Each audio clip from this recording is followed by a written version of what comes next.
Well, good morning everyone and welcome back to school after half term. I hope you've all had a fabulous time. I'm sitting here in my sculpture studio on a warm autumn afternoon thinking about what it is I'm going to say for the assembly. First of all, I thought that I would talk about this extraordinary exhibition that's come on at the National Gallery by the Italian 17th century woman painter called Artemisia Gentileschi, and the series of extremely powerful and provocative and complicated and moving and highly personal paintings which she made. But then I thought you can all go to the National Gallery if you want to, or look online, so perhaps that's not as poignant and as personal as maybe I could be in talking to you all. There's a strange disconnect, I don't know if you all agree, between the anonymity of this digital communication and the intimacy of just being one person talking to one other person, where I'm almost whispering something very sincere and heartfelt to you. So I thought instead what I would do is talk about my process of being creative. Now, as you can see from some of the sculptures, half-made sculptures behind you, and the large orange sculpture which I've got at school, all the work that I make is entirely abstract. In other words, it doesn't set out to describe a particular thing in the world. Instead, it tries to bury down into a part of your imagination, a part of your consciousness, of your creativity, where things are a little bit more fluid, a little bit more uncertain, a little bit more elastic and perhaps magical, and you're not quite so sure of the definition of an object or an idea or an experience. In a way, it's the territory of memory. And what I'm really interested in talking to you today is how memory through creativity works. How you can half remember something, you can have a hint of a trail of a thought, you can almost scent an experience but not quite know what it is, and yet those very things somehow form a core of your way of thinking about the world, which, when called on, particularly in your creative practice, emerge up and become forms in the world. So, as well as making sculpture, I also spend a lot of time drawing.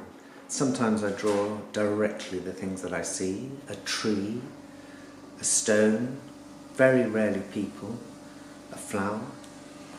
But I mostly draw with the same spirit of unknown exploration that I have with the sculptures that I make.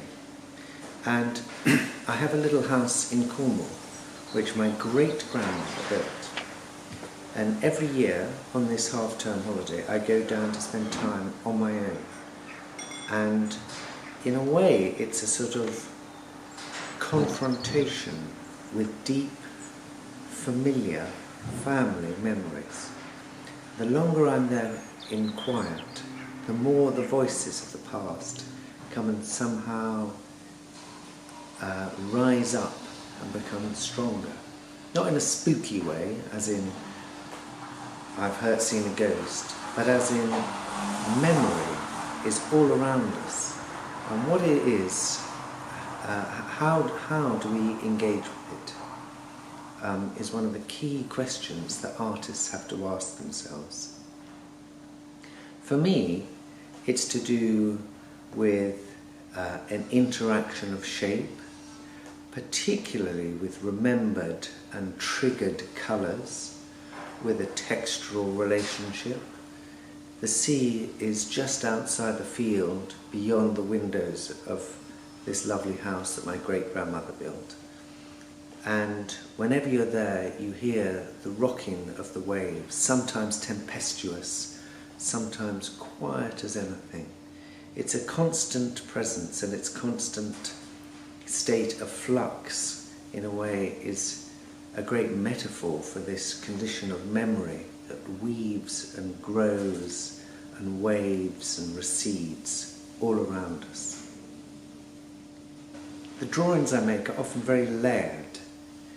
They start with a coloured ground. Sometimes that's printed, so you get a very unique, densely placed, slightly elusive surface.